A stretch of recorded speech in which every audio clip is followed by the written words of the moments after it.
अब तक आपने पढ़ा कि राजा रणबीर से मिलने के लिए राघव उनके महल के पास पहुंच जाता है, लेकिन उसे सैनिकों द्वारा अंदर नहीं जाने दिया जाता है। राघव काफ़ी इंतज़ार करने के बाद जब शाम के समय सैनिकों की संख्या कम होती है, तब द्वार पर जाकर सैनिकों के सामने नीली सी रोशनी करता है, जिनसे सैनिकों की आंखों में धुंधलापन हो जाता है, और सैनिकों के आंखें खोलने पर राघव उनके सामने से गायब हो जाता है। अब आगे। राघव के गायब होते ही वो सैनिक घबरा जाते हैं। वो पास में चेतावनी के लिए लगा घंटा जोर जोर से दम लगा के 3 बार बजाते हैं।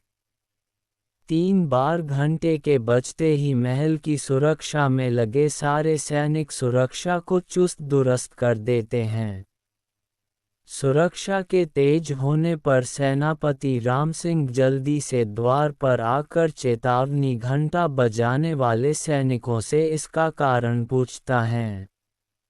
द्वार पर उपस्थित सैनिकों द्वारा राम सिंह को पूरी घटना के बारे में विस्तार से बताया जाता है। राम सिंह के पूरी घटना जानने के बाद वो महल में घुसपैठियों के घुसने का ऐलान चारों तरफ करवा देता है।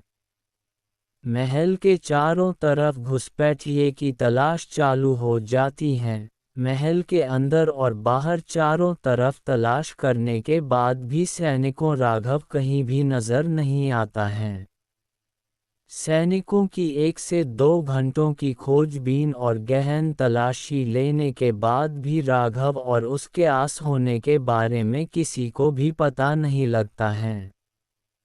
सैनिकों के खोज लेने के बाद जब उन्हें कुछ भी नहीं मिलता है, वो उस खोजी मिशन को रोकने के बाद वो महल की सुरक्षा को और बढ़ा देता है। आज की पुख्ता सुरक्षा जांचने के बाद राम सिंह वहां से निकल जाता है।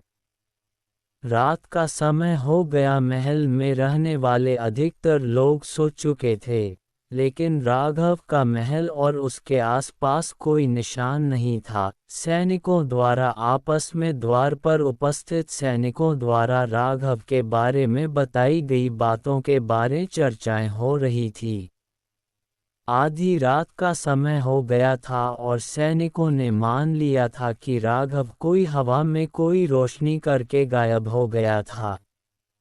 रात जैसे होती जा रही थी, तभी एक पेड़ से राघव निकलता है। दरअसल थोड़ी देर पहले जब राघव महल में घुसने के लिए चारों तरफ घूम रहा होता है, तब उसे एक बड़ा पेड़ महल के गार्डन में नजर आता है। गार्डन में स्थित वो पेड़ का तना अंदर से खोखला था। उसको देख के राघव के मन में एक शानदार उपाय आता है। राघव सैनिकों की आंखों को अपनी शक्ति से उत्पन्न ऊर्जा से धुंधला कर देता है।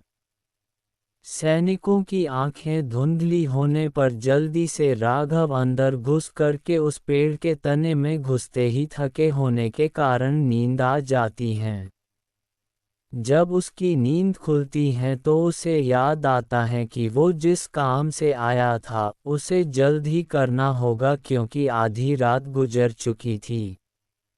राघव धीरे से उस तने से निकल के बाहर आता है और चारों तरफ देख के चुपचाप से आगे बढ़ जाता है। क्या राघव राम सिंह की सुरक्षा से बच पाएगा? क्या राघव की राजा रणबीर से मुलाकात? क्या होगा राघव के साथ? आगे कहानी में क्या होगा जानने के लिए पढ़ते रहिए द किंग्स क्राउन। लाइक और सब्सक्राइब करना ना भूले, इससे हमें आगे और लाजवाब कहानी लिखने की प्रेरणा मिलती है। आप कहां से इस कहानी को सुन रहे हैं बताएं हमें कमेंट बॉक्स में, और कहानी को आगे शेयर भी करें। कमेंट बॉक्स में एक हाइप का ऑप्शन भी आता है, उसको भी क्लिक करें। सभी कहानियों को लाइक और शेयर करें।